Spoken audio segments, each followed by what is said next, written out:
જાનકીના દીકરા ભરત થયા. એ ભરતના નામ પરથી આપણા દેશનું નામ ભારત દેશ પડ્યું. અને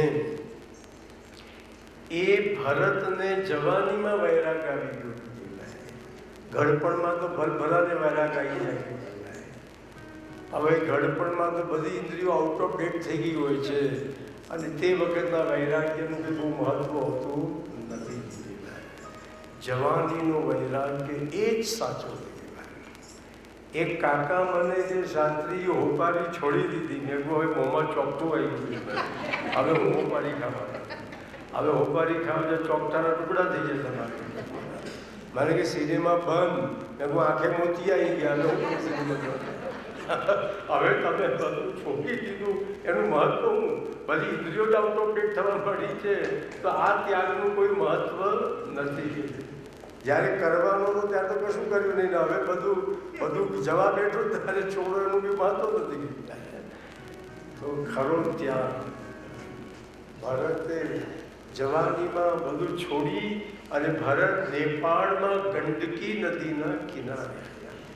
એક દિવસે ભારત દેશ કેટલો મોટો દેશ, અને નેપાળ બી ભારતમાં જ હતું. બીજું નેપાળ એ બી ભારતમાં, ઠેઠ અફઘાનિસ્તાન ને ઈરાન સુધી ભારત. આ બાજુ ઠેઠ તમે કંબોડિયા, મલેશિયા, બધું ભારતમાં જ હતું. આજે મલેશિયામાં જાઓ મોટા મોટા વિષ્ણુ મંદિરો છે, જબરજસ્ત. કંબોડિયામાં જાઓ મોટા મોટા વિષ્ણુ મંદિરો છે. મલેશિયામાં તમે જાઓ, મલય ધ્વજ રાજા રાજ્ય કરતો, એના મલય પરથી મલેશિયા થઈ ગયું. મલેશિયન લેંગ્વેજ જેવો બધા સંસ્કૃત શબ્દો છે. બધે ભારત હતું. આ બર્મા, બ્રહ્મદેશ, ભારત, બધું ભારત હતું. ભારત એટલો વિશાળ દેશ હતો. એ તો ટુકડા ટુકડા ટુકડા ટુકડા થઈને આજે નાનકડો દેશ થઈ ગયો. એક દિવસનું ભારત કેટલું મહાન હતું. તો કે છે આ રીતે આ ઇન્ડોનેશિયા બધું ભારત જ છે. બાલી ટાપુ બધું ભારતમાં છે. આજે બી બાલીમાં આપણા મંદિરો છે. તમે બાલી ટાપુ પર ઇન્ડોનેશિયામાં જાઓ, આપણા હિન્દુ મંદિરો છે. ત્યાં ક્યાંથી આવ્યા? ત્યાંથી હિન્દુ મંદિરો આવ્યા નથી ત્યાં. એ બધું ભારત જ હતું. આજે પણ અમેરિકાની મૂળ પ્રજા રેડ ઇન્ડિયન કહેવાય છે. ત્યાં બી ઇન્ડિયા શબ્દ છે. આજે પણ અમેરિકાની મૂળ પ્રજા કઈ છે? Red Indian. હું ફિનિક્સ ગામમાં કથા કરવા ગયેલો, ત્યાં આજે પણ રેડ ઇન્ડિયનોની આખી અલગ વસાહત છે. અમેરિકન ગવર્મેન્ટ એમને અલગ વિસ્તાર આપ્યો છે. ત્યાં અમેરિકાના કાયદા લાગે જ નહીં. ત્યાં રેડ ઇન્ડિયનના કાયદા જ લાગે. ત્યાંની પોલીસ જુદી, ત્યાંની કોર્ટ જુદી, આખો દેશ જ અલગ. અમેરિકન ગવર્મેન્ટ ફિનિક્સ પાસે તો કે છે એ મૂળ પ્રજા, અમેરિકાની મૂળ પ્રજા પણ ઇન્ડિયન પ્રજા છે, માટે રેડ ઇન્ડિયન કહેવાય છે. આ ભારત આખા વિશ્વમાં ફેલાયેલું હતું. ભારત કોઈ સામાન્ય દેશ થોડો નથી. આજે પણ મેક્સિકન પ્રજાના ચહેરાઓ બધું તમારા જેવું છે. એ લોકો બધા સૂર્યની ને આ બધા તમારા દેવોની એ મેક્સિકનો ભક્તિ કરે છે. આ બધું તો કે છે એક દિવસે ભારતીય સંસ્કૃતિ આખા વિશ્વમાં ફેલાયેલી હતી. તો અહીંયા આગળ એ ભરત નેપાળમાં ગંડકી નદીના કિનારે તપ કરવા ગયા.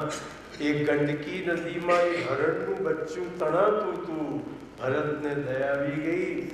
માનવતાના ધોરણે એ હરણનું બચ્ચું એમને બચાવ્યું તો બહુ સારું કર્યું, પણ એમાં ફસાઈ ગયા. પછી એ હરણના બાળકને આશ્રમમાં રાખ્યું ને એને એટલા લાડ કરીને ઘરના બૈરા છોકરા છોડ્યા તેમાં ફસાયા. અને હરણ બાળકનું ચિંતન કરતા કરતા ભરતે શરીર છોડ્યું. તે એ જ હરણના પેટે ભરતજી હરણ થઈને જન્મ્યા. જે ઘરમાં કૂતરા લઈને ફરે છે એમનું બુકિંગ તો થઈ જ ગયું, સમજી જ. એ બીજા જન્મમાં ટોમી થવાના જ છે. જો ભરતજી હરણનું ચિંતન કરતા કરતા શરીર છોડે તો હરણ જવું પડે. આ કૂતરાને લઈને ફરતા હોય બધા તો સમજી ગયો બુકિંગ થઈ ગયું છે. તો કે છે તમારે ભરતજી હરણનું શરીર છોડ્યું. એક બ્રાહ્મણને ત્યાં જન્મ્યા, કોઈની સાથે બોલતા નહીં, માટે એમનું નામ જડ ભરત પડ્યું. અને દુનિયા બહુ દયા થવામાં સાર જ નથી, જડ રહેવામાં, ગાડા રહેવામાં જ સાર છે. ગુજરાતીમાં કહેવત છે, વધારે ડાયો વધારે ખરડાય. એક ભાઈનો વિસ્તારમાં પગ પડ્યો તો એમને થયું શું હશે, તો ત્યાં આંગળી લગાડી, આંગળી હું વિસ્તા વળી. પાછો ઊંઘવા માટે વિસ્તાર નાક પાઈ લાવ્યો, તે વિસ્તાર નાક પર ચડતી ગઈ. અલ્યા ભાઈ, વિસ્તારમાં પગ પડ્યો એનું આટલું ડીપ ચેકિંગ કરવાનું હું જરૂર? સીધો સીધો પગ ધોઈ એમાં આંગળી પાછી વિસ્તારવાળી રહી, નાક પર વિસ્તાર ચોથી. ત્યારથી કહેવત પડી, વધારે ડાયો વધારે ખરડાય. એટલે બહુ ડાયા થવામાં સાથ નહીં. ઘણી વાર ગાડિયા ભાઈ જાય, ગાડા હોય ને ભાગી જાય, પણ ડાયા ખરડાતા જ હોય. એ જડ ભરત એમને ભય ભાગી ખેતર સાચવા બેસાડ્યા, પણ ભરતને પશુ પક્ષીમાં બધામાં ભગવાન દેખાતા. એ તો કોઈને રોકતા જ નહીં. ખાને વાલા રામ, ખિલાને વાલા રામ, તો આપણા રોકને કા ક્યાં કામ. એક દિવસે કચ્છનો રાજા રહુગણ પાલખીમાં બેસી અને કપિલ મુનિના આશ્રમમાં એક જ્ઞાન લેવા જતો હતો. અને રાજાની પાલખી ઉચકનારામાંથી એક જણ માધવ પડી ગયો. રાજાએ કીધું કોઈ પહેલવાન જેવો કોઈ પકડી લાવો પાલખી ઉચકવા માટે. જડ ભરત જંગલમાં એકલા ફરતા હતા, તે પકડ્યા, ચાલ પાલખી ઉચકવાની. જડ ભરતજી રાજાની પાલખી ઉચકીને ચાલવા લાગ્યા. જડ ભરત વિચાર કરે છે કે એક દિવસે હું આખી ધરતીનો રાજા હતો, મારી પાલખી ઉચકવા માટે દુનિયાભરના રાજાઓ પડાપડી કરતા હતા. એક જરાક ભૂલ કરી બેઠો, હરણ બાલકમાં ફસાયો. આજે મારે કોઈકની પાલખી ઉચકવાનો સમય બદલાવો નહીં. પણ જડ ભરત જ્યારે ચાલતા ત્યારે નીચું જોઈને ચાલતા, જેથી પગ નીચે કોઈ કીડી મકોડી ચકલાઈ ન જાય. હવે નીચું જોઈને તો આપણે બી ચાલીએ છીએ, પણ કીડી મકોડી માટે નહીં. કદાચ કોઈની વસ્તુ રસ્તામાં પડી ગઈ હોય અને નજર પડે તો ફાવી જઈએ, એટલે નીચું જોઈને ચાલીએ. બાકી આપણને કે કીડી મકોડીની લાગણી થાય. અને રસ્તામાં જ્યાં કીડી મકો, ભરત એવો કૂદકો મારે કે રાજાને માથા પાલખીનો દાંડો વાગે. એટલે ભાઈ બરાબર ચાલો, ઠેકડા પણ મારે છે. નવું આવ્યું છે એ ઠેકડા મારે. રાજા રહુગણે ભરતને કીધું, અલ્યા તને ચાલતા બી નથી આવડતું, તું તો જીવતા મરેલો છે, આટલું કામ ના હોય કે તને મારો બહુ ભાર લાગે છે. તને ખબર હું કોણ છું? રાજા છું, મેથી પાક ચોગાડીશ. જડ ભરત આખી જિંદગીમાં કોઈની સાથે બોલ્યા જ નહોતા. બધા એમને પોબડા સમજતા હતા કે જન્મથી પોબડો છે. પણ થયું કે આજે તો બોલવું જ પડશે. ગળા સુધી પાણી આવી ગયું છે, આ બેફામ બોલવા માંડ્યું છે. અને પાલખીમાં બેઠેલો રહુગણ રાજા બીજો કોઈ નહીં, જે હરણને મેં બચાવેલું એ જ હરણ આજે રહુગણ રાજા થઈને આવ્યો છે. આ હરણ હજી મારો પીછો છોડતો નથી.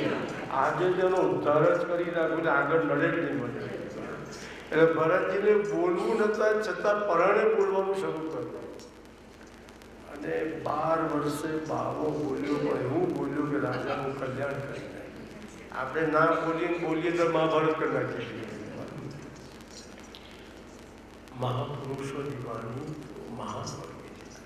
જડ ભરતજી બોલ્યા કે રહુગણ, તું મને કે જે બરાબર ચાલતો નથી, પણ રહુગણ હું તો બધે જ છું. જે બધે જ છે એને ક્યાંય જવાનું હોય નહીં, એને ક્યાંય આવવાનું હોય નહીં. હું જ માર્ગ, હું જ મંઝિલ છું. રહુગણ, તું મને કે છે તને મારો બહુ ભાર લાગે છે.